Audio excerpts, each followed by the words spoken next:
So, Teenage Engineering just came out with an update for the OP1 Field. I woke up this morning and checked Instagram like I do every morning. Not proud of that, but I did check it. And the first thing that the algorithm served up to me was a post from TE, and it was a video, and I'm like, oh, okay, well, what do we have here? Watch the video, super short, read the description. BitCrusher effect, we'll talk about that in a second. But more importantly, a workflow enhancement that I just think is super interesting that this wasn't here already, but I'm so glad and thankful that it is now. So let's talk about the workflow of the OP1 Field when you're using this as a standalone device and you're recording to tape. So you have 4 tracks, as we know. And if you wanted to, say, have the first track be your kick of the drum, the second track be the snare, the third track be when you add the hi-hats in, and the fourth track be something else, effects or something like that, you would need to record the first track and then have the decision in your mind of whether or not you want to try to record this next part over that same first track. God forbid you mess up, there's no undo, as we of course know. But if you wanted to kind of have them separate and give yourself a chance to undo it, you'd have to resample. And that doesn't work for me. I don't enjoy that workflow at all. So this now lets you lift up all 4 or any up to 4 of the tapes and paste them all down into one track. And it's as simple as holding the shift button down when you paste, and it brings everything together into the track that you're currently in. Man, very excited about this, as you can tell. I even put on a different shirt, a nice shirt to commemorate this this big day. Usually I'll have like a hoodie on, probably the same hoodie that you've seen in one of my previous videos. Shout out to my wife who calls me out on that all the time. She says I need some more hoodies, and you know what? Doggone it, I do. Why did I just say that? Anyway, excited, and the workflow works extremely well. It's gonna make this just a lot more enjoyable to use standalone.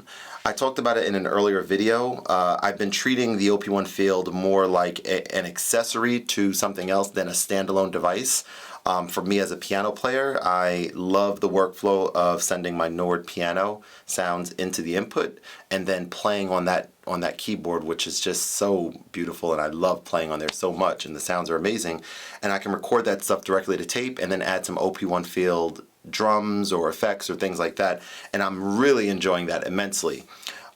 So having this workflow that we just talked about with the new update is going to allow me to even take that to the next level, right? Layering other sounds, like all the multiple synths onto one track, or piano sounds and stuff like that. So I'm curious to know what you guys think about this. I will say one thing about the OP1 Field that I want to see happen eventually, I'll say sooner than later, but eventually, is I need to be able to easily use those effects.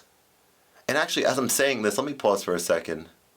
I think it's actually not so bad. All right, so what I was going to say is I want to be able to like lift up, say for example, if I have all 4 tracks with different drums like I mentioned, and I have some punch going to all 4 of them with the tape track effects.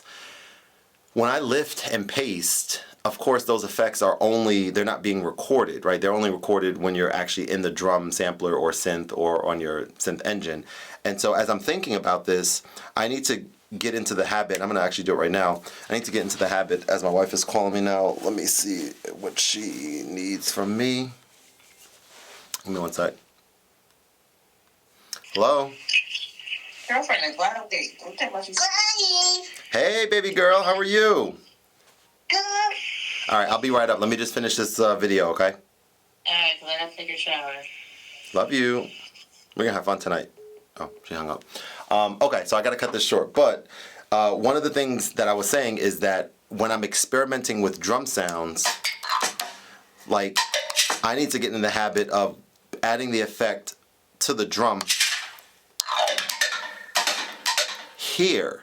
And I don't do that at all. I don't go into the effects within the drum module. Say for example, if I'm like in I don't know, like the terminal, the new one that just came out.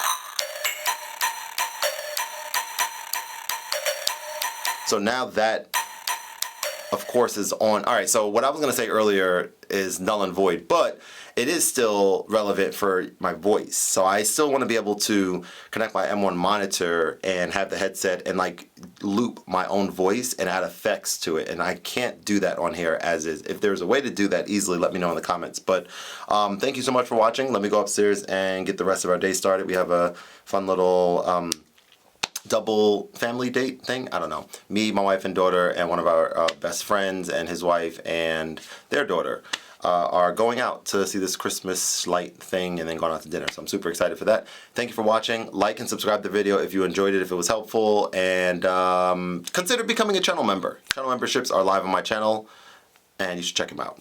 Have a good one. See you on the next episode. Peace.